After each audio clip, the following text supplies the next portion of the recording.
اے مومنو، قرآن مجید میں سورہ الانعام میں اللہ تعالیٰ ارشاد فرماتا ہے، تم سے پہلے بہت سی قوموں کی طرف ہم نے رسول بھیجے اور ان قوموں کو مصائب و آلام میں مبتلا کیا تاکہ وہ عاجزی کے ساتھ ہمارے سامنے جھک جائیں۔ پھر اگلی آیت میں اللہ تعالیٰ 3 چیزوں کی طرف اشارہ کرتا ہے اور فرماتا ہے، پس جب ہماری طرف سے ان پر سختی آئی تو کیوں نہ انہوں نے عاجزی اختیار کی، مگر ان کے دل تو سخت ہو گئے اور شیطان نے ان کو اطمینان دلایا کہ جو کچھ تم کر رہے ہو خوب کر رہے ہو۔ حضرات، اس آیت میں جس شے کی طرف اشارہ دیا گیا ہے وہ یہ ہے کہ جب اللہ نے لوگوں پر سختی کی تو انہوں نے آخر کیوں عاجزی اختیار نہیں کی؟ اللہ تعالیٰ کہہ رہا ہے کہ جب ان پر مصیبت آئی تو انہوں نے ہماری طرف پلٹنا چاہیے تھا اور ہم سے دعا کرنی چاہیے تھی، عاجزی و انکساری کے ساتھ۔ اللہ تعالیٰ اس آیت میں بتا رہا ہے کہ ان کا معاملہ کچھ اور ہے۔ خدا کی ایک کے بعد ایک نشانیاں دیکھ کر بھی وہ نہیں پلٹے اور ان کے دل سخت ہو گئے۔ وَلَٰكِنْ قَسْتَ قُلُوبُكُمْ، ان کے دل سخت ہو گئے۔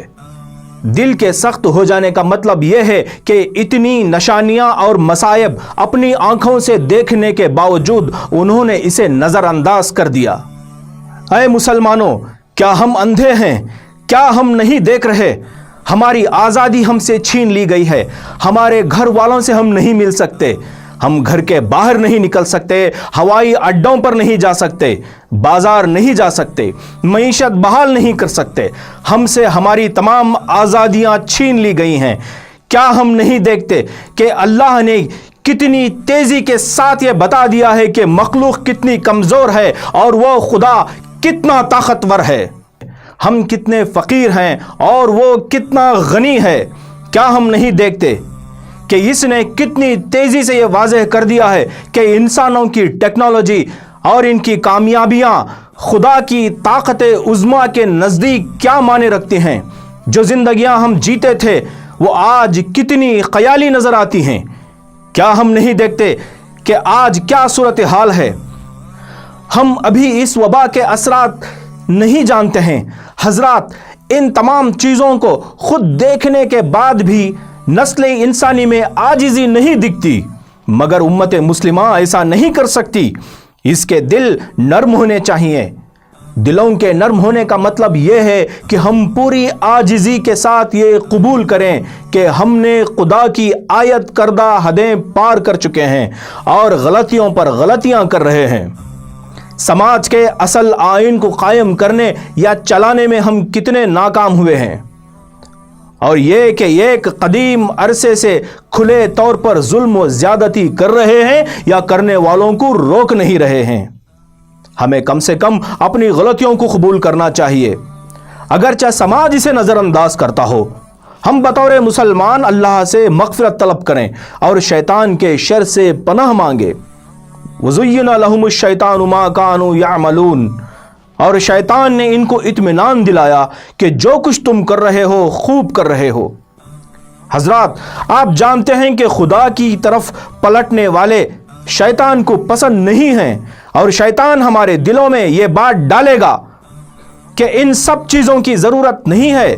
اس کا مطلب یہ بھی ہے کہ شیطان ہمیں بہلائے گا کہ یہ ہماری غلطی نہیں بلکہ دوسروں کی غلطی ہے۔ وہ یہ بھی بتائے گا کہ ہماری زندگی بالکل ٹھیک ٹھاک چل رہی ہے۔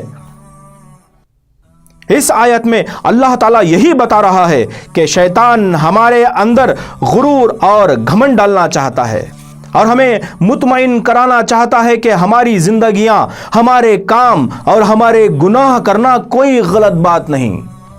یہ آیت ہمیں یاد دلاتی ہے کہ ہم لوگ اس کی بات نہ سنیں بلکہ اللہ کی طرف پلٹیں، نرم دل اور عاجزی کے ساتھ۔ نرمی کا مفہوم یہی ہے کہ ہم حالت کو سمجھیں، ہم یہ پہچانیں کہ خدا کی طرف سے ہم پر کتنی بڑی آزمائش آئی ہے، ہم یہ سمجھیں کہ موت ہمیں گھیر چکی ہے، ہم یہ جان لیں کہ ہم میں سب نے اپنے رشتہ داروں، دوست و احباب کھو دیے ہیں، ہم یہ بھی مان لیں کہ اگلی بار نہ جانے کس کی باری ہوگی، اے مسلمانوں، دلوں کو سخت نہ رکھو، شیطان کو موقع نہ دو کہ وہ ہمیں ورغلائے اس بات سے کہ سب کچھ ٹھیک چل رہا ہے۔ ہم میں سے ہر ایک کو چاہیے کہ ہم اپنی انفرادی اور اجتماعی زندگی کے ساتھ خدا کے حضور پلٹیں۔ ہمارے روزمرہ کے طور طریقے اور ہماری روحانیت و تقوی کی حالت وہی نہیں رہ سکتی جو اس وبا سے پہلے تھی۔ یہ ہرگز ایک ناقابل قبول چیز ہے ایک مومن کے لیے کہ وہ آزمائش کے بعد بھی اپنے خدا کی طرف نہ پلٹے۔ آپ بتائیے، کیا ہماری نمازوں میں خشوع و خضوع کی کیفیت پیدا نہیں ہو سکتی؟ کیا ہماری دعاؤں میں روحانی کیفیت اور انکساری پیدا نہیں ہو سکتی؟ یہ کیسے ہو سکتا ہے کہ ان تمام آزمائشوں کو دیکھنے کے باوجود ہم قرآن کی تلاوت بڑھا نہیں سکتے اور اسے سمجھنے کی کوشش نہیں کر سکتے؟ اور یہ کیسے ممکن ہے کہ ہماری نمازوں میں عاجزی پیدا نہیں ہو سکتی اور ہمارے صدقات بڑھ نہیں سکتے؟